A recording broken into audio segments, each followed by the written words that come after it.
Europe 1 vous le révélait ce mardi, la France est le 3e pays le plus visé par les cyberattaques depuis le début du confinement. Les hackers profitent notamment de l'explosion du télétravail pour essayer de dérober des données personnelles. Il est vrai que travailler depuis son domicile n'est pas toujours aussi sécurisé qu'au bureau. Alors, pour éviter de vous faire piéger, de vous faire arnaquer, la CNIL vient de publier un guide des bonnes pratiques. Clément Le Saffre.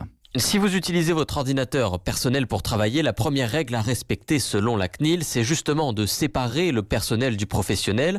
Créez-vous des comptes différents sur les sites ou les logiciels que vous utilisez. Ne consultez pas des pages louches que vous n'auriez pas consultées sur votre lieu de travail.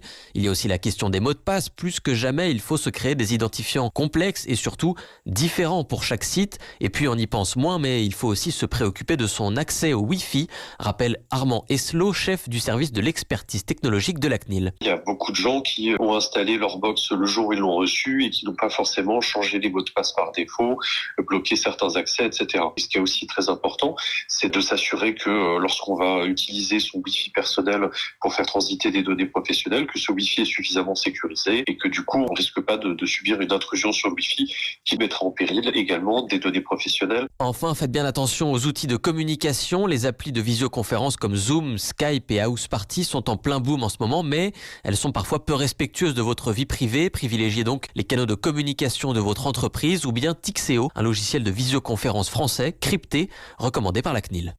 Clément Le Saffre, et vous avez d'ailleurs rédigé un dossier complet là-dessus sur notre site europe1.fr.